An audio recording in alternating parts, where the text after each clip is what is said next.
औज़ुबिल्लाहि मिनश्शैतानिर्रजीम बिस्मिल्लाहिर्रहमानिर्रहीम। अल्लाहुम्मा सल्लि अला मुहम्मदिन व अला आलि मुहम्मदिन कमा सल्लैता अला इब्राहीम व अला आलि इब्राहीम इन्नका हमीदुम मजीद। अल्लाहुम्मा बारिक अला मुहम्मदिन व अला आलि मुहम्मदिन कमा बारकता अला इब्राहीम व अला आलि इब्राहीम इन्नका हमीदुम मजीद। अस्सलामु अलैकुम व रहमतुल्लाहि व बरकातुहू। मैं हाफिज़ मोहम्मद आमिर तारिकी शाज़िली तारकिया जहांगीरिया रूहानी मरकज़ के प्लेटफॉर्म से आपकी खिदमत में हाज़िर हुआ हूँ।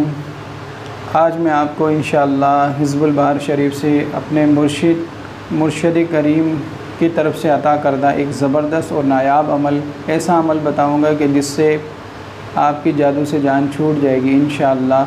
ये अमल ऐसा अमल है कि जो लोग जादू की वजह से बेइंतहा परेशान होते हैं और वो ये बार बार एतराज़ करते हैं किसी अमल से भी हमारी जान नहीं छूटती, तो वो इस अमल को करें इंशाअल्लाह उनकी जान इंशाअल्लाह जादू से छूट जाएगी। अमल ये है कि हिज़्बुल बहर शरीफ 3 मरतबा या 7 मरतबा समंदर के पानी पर मंगल वाले दिन दम करें।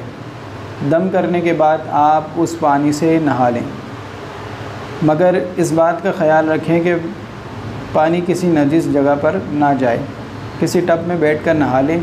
नहाने के बाद वो पानी दरख्त की जड़ में डाल दें या फिर कच्ची जगह पर वो पानी डाल दें। 3 मंगल या 7 मंगल इस अमल को करें। इंशाअल्लाह सख्त से सख्त और पुराने से पुराना जादू जो किसी तरह भी ख़त्म नहीं होता, किसी तरह भी ख़त्म नहीं होता, आप इस अमल को करें इंशाअल्लाह आपकी जान छूट जाएगी। मगर इस बात का ख़याल रखें कि नहाने के बाद, गुस्ल करने के बाद ज़रूर हस्बे तौफ़ीक सदका ज़रूर दें। इंशाअल्लाह आपको बहुत ज़्यादा फ़ायदा होगा। अगर आपको हमारी ये वीडियो अच्छे लगे तो इसको लाइक करें, शेयर करें और हमारे चैनल को सब्सक्राइब करें। अस्सलामु अलैकुम व रहमतुल्लाहि व बरकातुहू।